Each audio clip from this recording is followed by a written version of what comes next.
I got a mind-blowing video for you guys today. This is Tony. Hope you're all doing well. If you're watching my video over on my main channel, I'm going to try to go through the stuff at the end that I couldn't get into over my other channel first here, more so, because this stuff is so mind-blowing.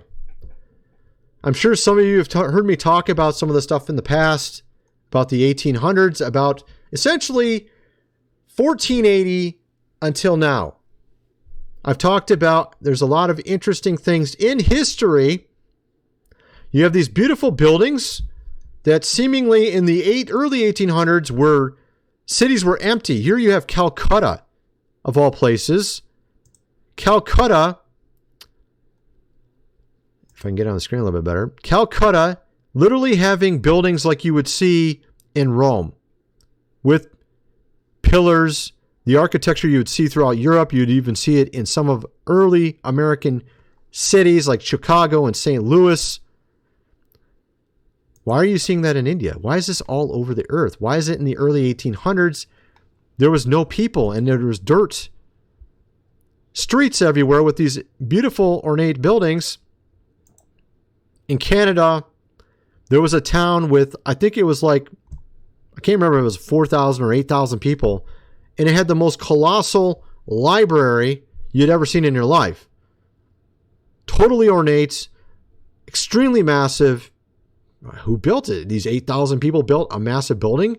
Like, it's like, what? Why? Like, unbelievably huge. I've shown it before. I'm not going to get into that right now, but you got all these crazy things like this that defy explanation. And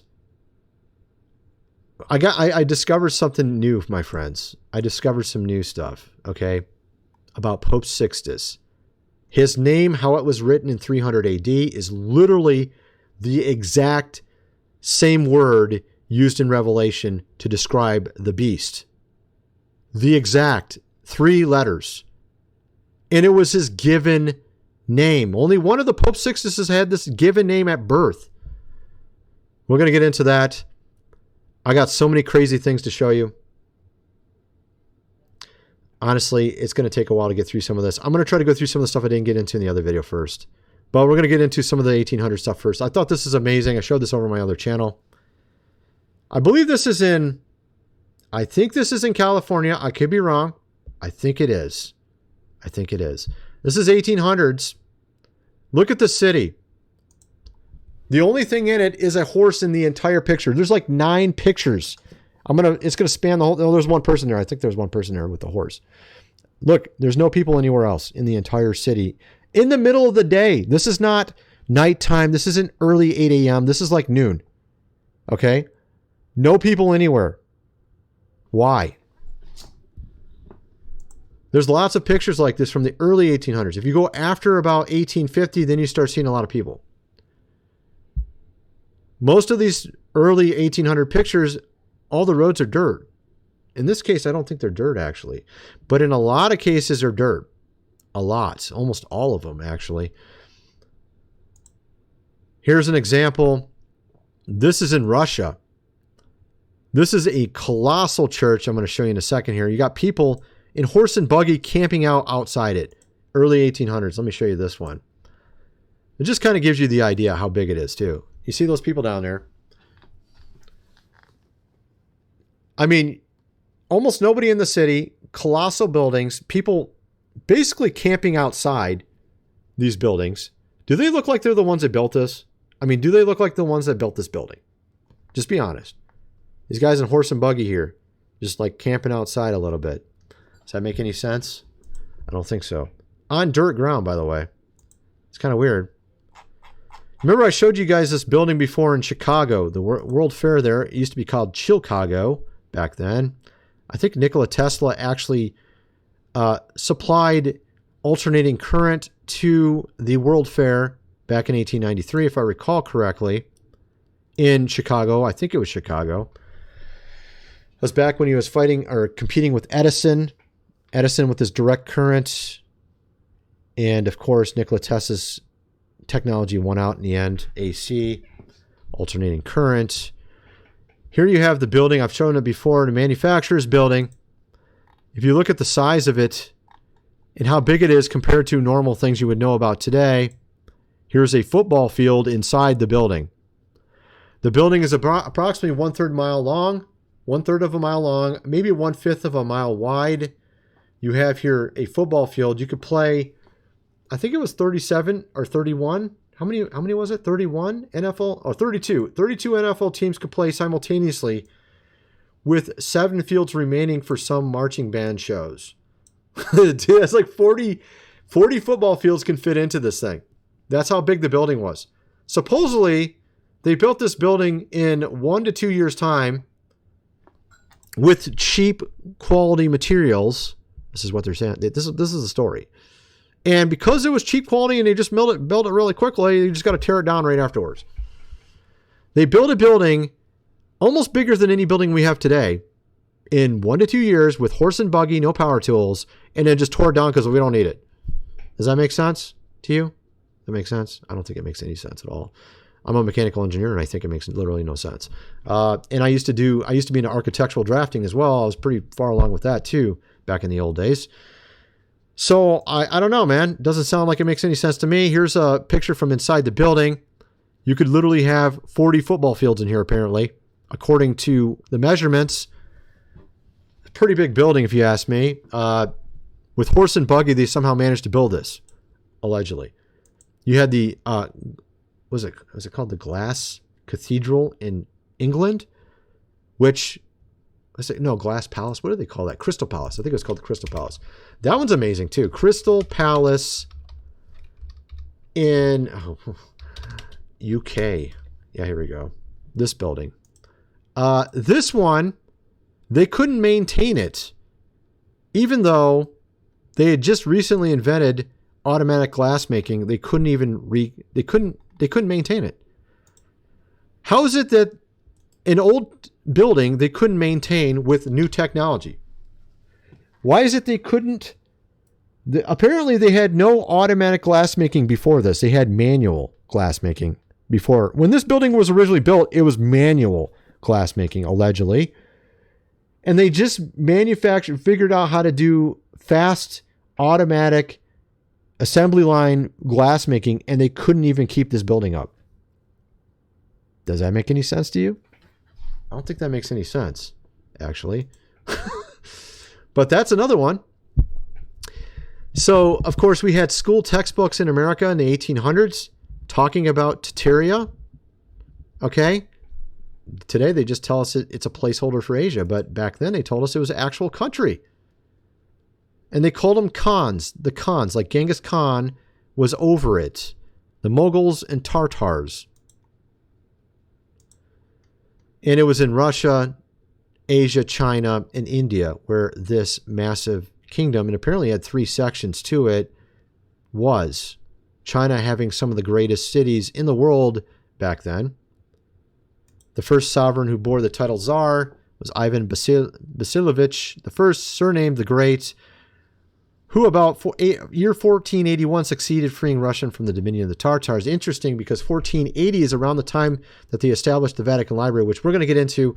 Maybe I'll just get into that now, because this stuff I'm already talking about here is what I talked about in the other video. But I should show you something interesting real quick. Genghis Khan, according to Marco Polo, was a white dude. Right here. Not an Asian guy. And he had Jewish customs. Go figure, I don't know. You tell me what that is. Or Jewish-like customs. Maybe they weren't. It's kind of strange looking into it. It's hard to tell. Marco Polo is around 1200 AD. That's from his actual writings. The drawings of Genghis Khan was he's literally an old white guy. Looked kind of like Sauron, or not Sauron, Gandalf from Lord of the Rings or something. Okay, so we're going to get into the Vatican now, and we're going to get into stuff I didn't get into my other video. I wanted to point out, it even ties into today, Pope Francis, and the latest Pope is Pope Leo XIV. Believe it or not, the first Pope after Pope Sixtus III was Pope Leo I. This guy was the first, of course, Jesuit Pope ever. That's kind of important once you start seeing the stuff we're going to talk about in a little bit here. But before we do that, go check out my website. Your videos got lots of awesome deep dives into the Vatican, science, Everything else, go check it out. Link is in the description. Even Nikola Tesla. Check out my video game. We are developing a game. We've been developing it for like 4 years at least now. Apocryphon Genesis, also known or better known as Noah VR. We have it mostly done at this point.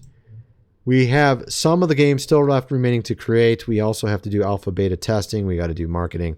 But if you're interested in getting involved and want to be a shareholder, potentially make a very good profit when we release this, you can get involved for $400. We've already had over 500 people get involved. There's 150 shares left. You will get a portion with the other people involved. 33% of Noah VR profits will go to you when we start selling the game. Let's get back to VR. So, of course, let me show you this first. Pope Sixtus, his name written in around 250 to 300 AD, was written this way, right here. You see that? Chi and a sigma. Look at this. Let's go look at Revelation. Here it is. The number of a man. It's his name. 6, 6, and another 6. There's the literal letters.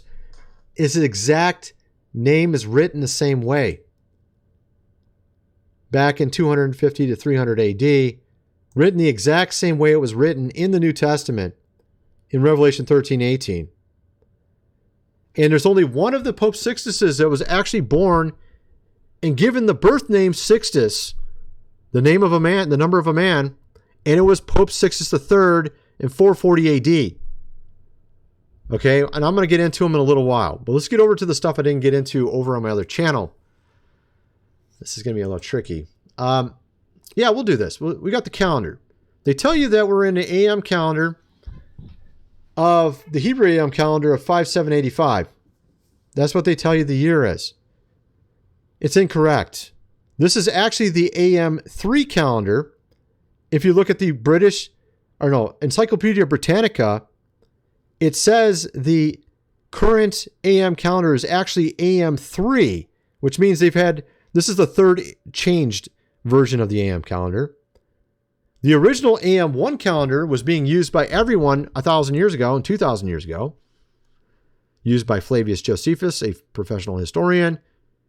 Used by the secular Tacitus, everybody, Septuagint. AM1 calendar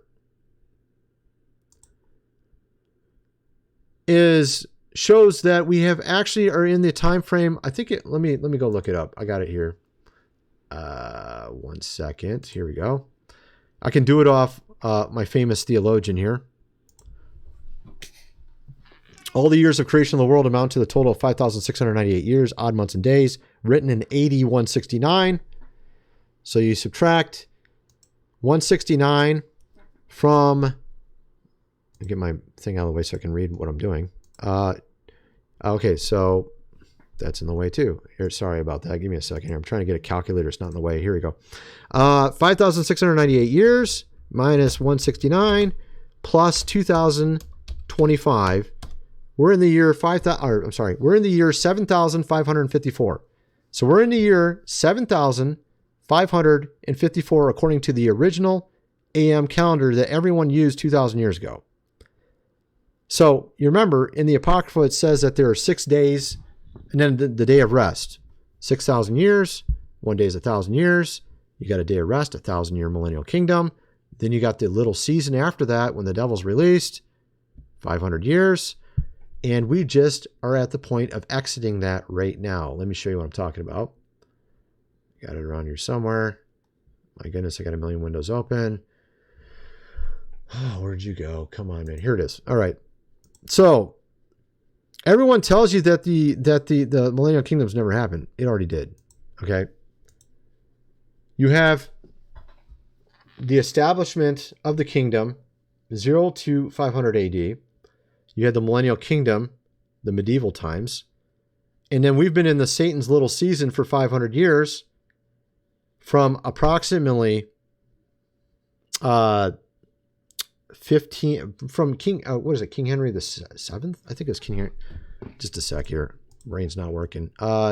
Cobwebs here, my friends. I haven't talked about this in a little while. Is it King Henry the Seventh? Seventh. It is seventh. It is seventh. Yeah, here's the one. So you have King Henry the Seventh's crest here, and he brought it into the Red Dragon with a white dog. If I recall, this is actually not the correct one. Coat of Arms, King Henry the Seventh. Here it is. Okay. You can see here a dragon, red dragon, and a white dog. If I can keep it on the screen long enough. There you go. So what's interesting is if you go back to King Henry VI, it was 2 white dragons, I think. So let's go back to King Henry VI, and you get 2 white dragons instead. You see that? So this comes back to the book of Esther, the chapter that was removed. Mordecai's dream, it talks about 2 dragons fighting.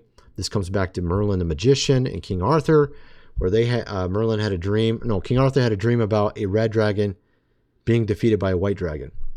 The white dragon being the Saxons, red dragon being Wales. The Saxons set up essentially medieval times for 1,000 years. So we've been under the red dragon recently. So I've talked about this many times before if you follow my channel. At any rate, so the point is that we are just now exiting the red dragon, going into a white dragon age right now. And let's see here. Let me get into some of this other stuff. Okay. I'll get into that in a little bit. We're going to get into Pope Sixtus III in a little bit here. So we're talking about these calendars. How did these calendars originally change? Well, the reason why was because of the Masoretes originally. They didn't like the fact that Jesus was from a different order. He was from the order of Melchizedek. So they tried to change the dates in the OT so that he couldn't be of the order of Melchizedek anymore. And then they could use that as an argument against him being the Messiah. We're talking about those that reject him, of course.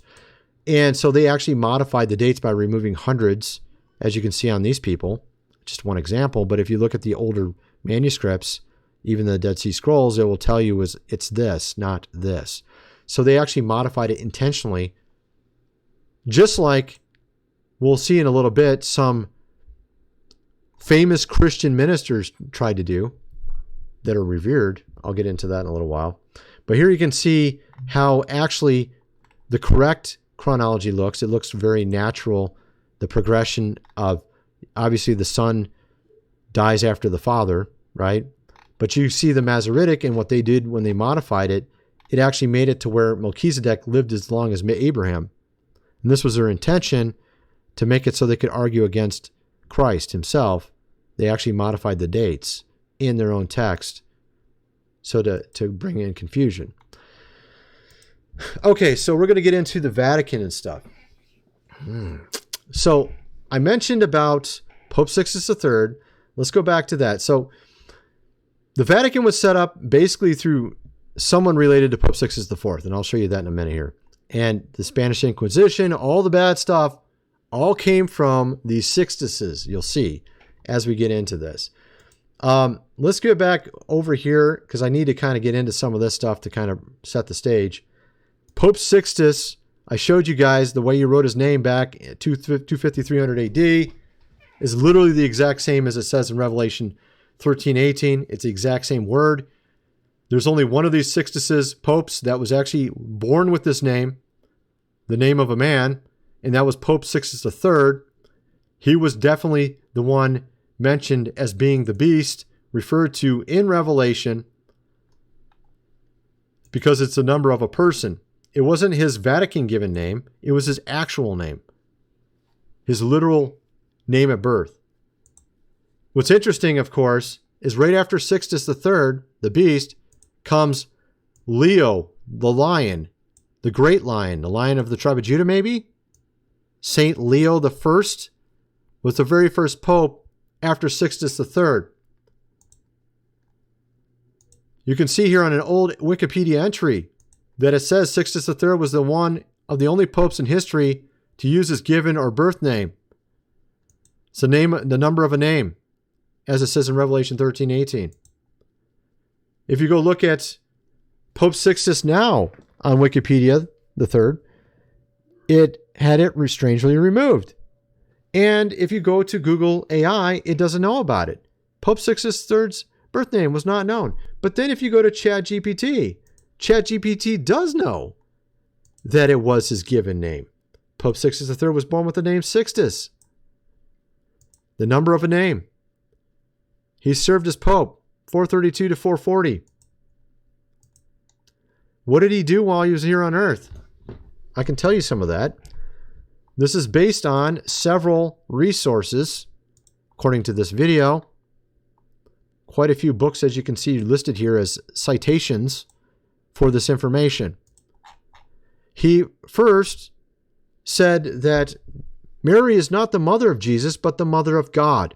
That was the first thing he declared during his reign. He built a basilica and dedicated it to Mary.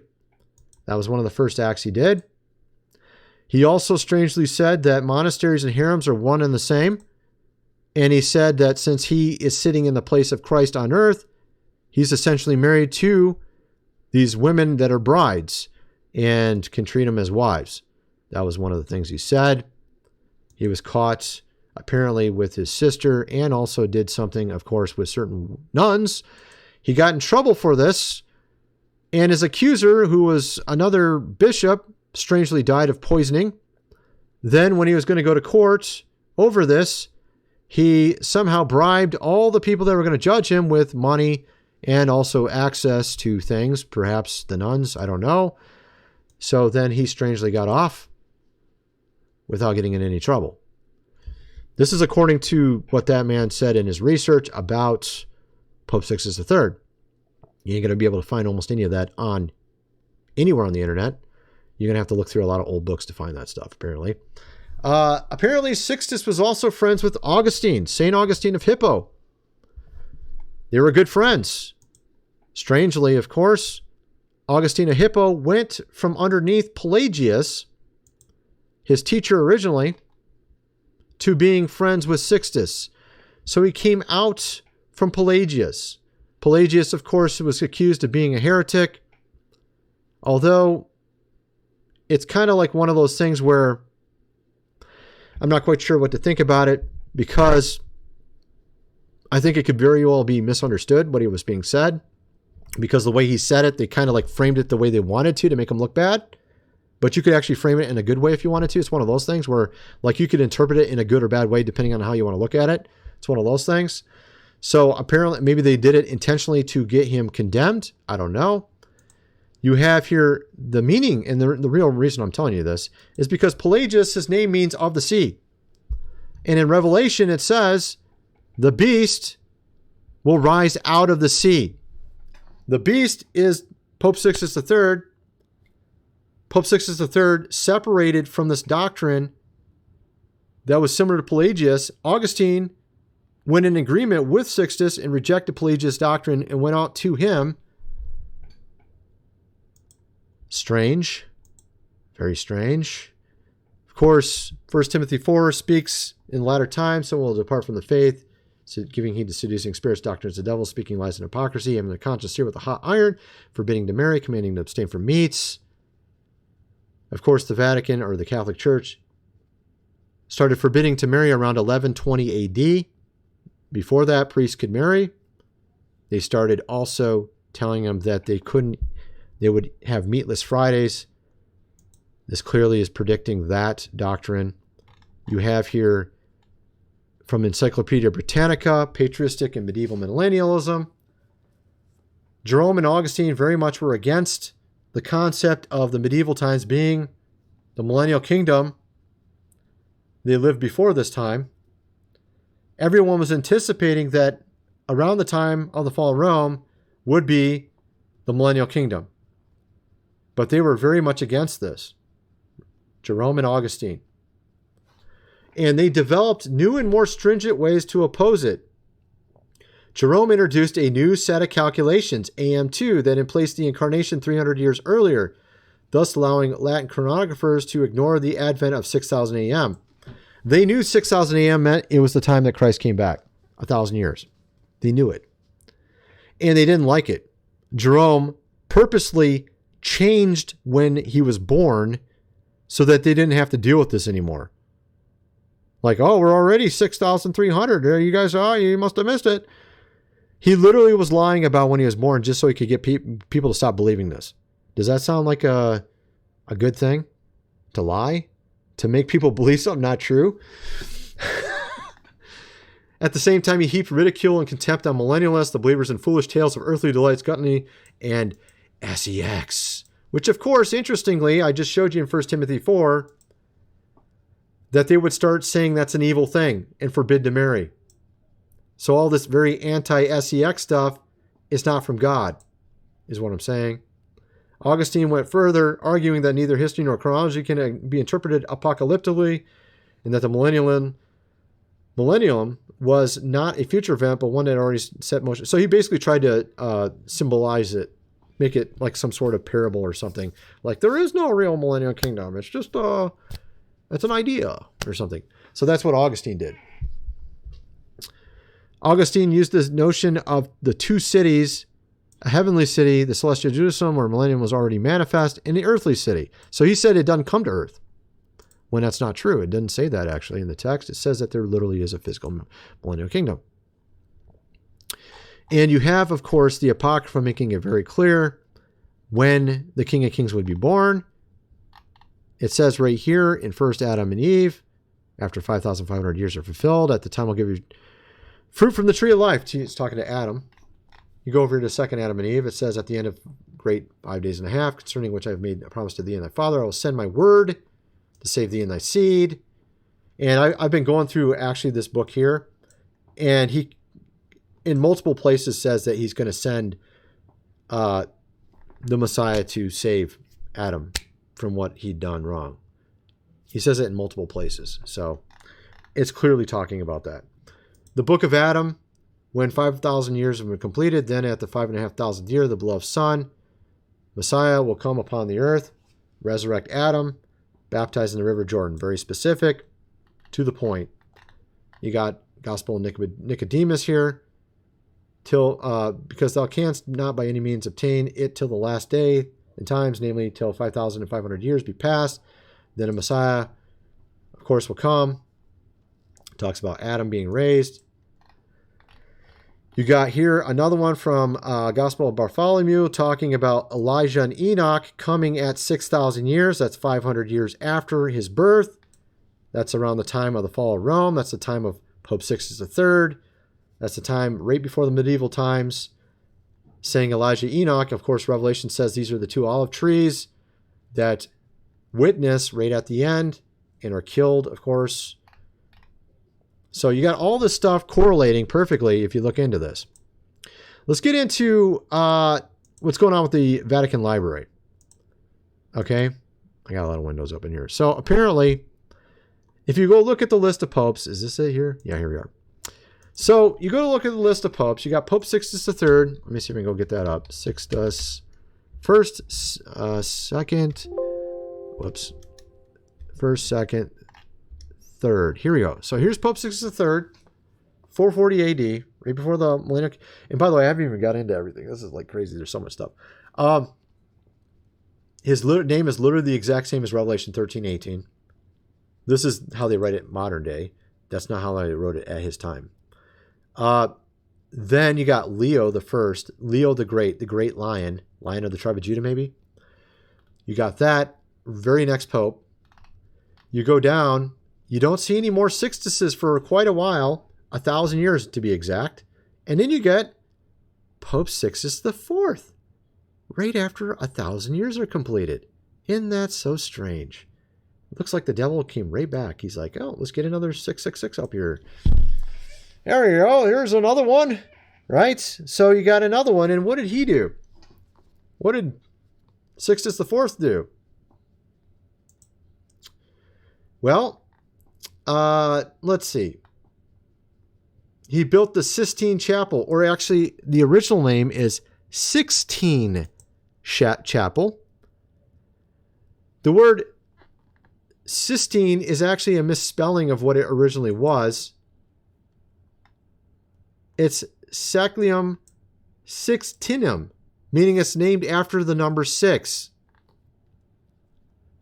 And this is also where they have the papal conclave, where they decide the next pope, is in the building put forth by Pope Sixtus IV. Okay? Oh, it just keeps going, my friends. It just keeps going. What else did he do? Well, he built the Vatican Library. I've talked about that numerous times. It's a good way to make sure that no one sees, of course, history. Just tuck it away. No one knows about it. There it is. Oh, Pope Sixtus IV. He made us the Vatican Library so we cannot go there anymore and see it. Isn't that so strange? Just a weird coincidence, right? Built the Sistine Chapel. So weird. Of course, he commissioned this man to change the times and seasons to make the Gregorian calendar. Literally, the Pope, after the Millennial Kingdom, comes and says, we need to change the times and seasons. Oh, where did we see that before? Daniel, he'll speak great words against the Most High and shall wear out the saints. Think to change times and laws. It's almost like the same spirit every time. Of course, this man died before he could even complete the task. And it was given to another man. And then other man made the Gregorian calendar. And actually, interestingly, in my dream, I saw this weird, calendar. And I talk about my dream over my website, Jared Videos. Go check it out. It's from a couple years back, but it's so bizarre. And it also talks about modern day. I talk about in that dream how there was a secret, and it's so crazy. It reminds me, my dream actually looks a lot like the trailer for The Pope's Exorcist with Russell Crowe. It's so bizarre. But I go in and detail everything and how it actually ties into today, and how all this stuff was being covered, of course, up. And they did change the time, the Gregorian calendar, intentionally so you wouldn't know what time we're really in. I actually have more articles here, don't I? Oh yeah, the next guy was Pope Julius, who is a blood relative of Pope Sixtus IV. This guy was a warrior pope, a battle pope, a fearsome pope. Not exactly Christ-like, I would say, probably. Some say bloody. That's another one. Lots of wars. He also apparently, and this is where it gets bizarre. This is where it gets really bizarre. You start looking into this. He apparently really hated a certain person, the Borgias. And where is it at? Okay, one sec. Apparently this was the Pope before him, Julius I. And he didn't like him so much, he said, I will not live in the same rooms as Borgias lived. He, Alexander the Sixth, desecrated the Holy Church as none before. He usurped papal power by the devil's aid. I think it might be the other way around, dude. And I forbid, under pain of excommunication, anyone to speak or think Borgia again. His name and memory must be forgotten. It must be crossed out of every document and memorial. His reign must be obliterated. All paintings made of Borgias, or for them, must be covered over with black crepe, however you say that. All the tombs of Borgias must be opened and their bodies sent back to where they belong, to Spain. Very strange when you get into this, because apparently there's some weird stuff going on with this as well. Apparently, this is how the man looked when he was younger. And some say that the famous pictures of the King of Kings today are actually based off his picture, the man that was being condemned by Pope Sixtus IV's blood relative. What was that guy's name? Pope whatever. Pope Julius II. Yeah. So I got too many windows open. I have to keep opening this up and down so I can do this. So there's some weird theory about this going on, that this might have been one of the last... you know how it says in the millennial reign there will be certain saints that reign with him, and they'll be over certain cities and areas? Perhaps this is one of the last ones that was reigning. Already had his perfect body and didn't have to go to the bathroom and eat, per se, because he had a perfect body, and he was reigning on earth. And, of course, this new pope after the Millennial Kingdom's like, we need to erase this from history. Why does he look kind of like this picture here? I don't know. It's kind of a weird thing going on with that. I don't know what to make of it, but who knows?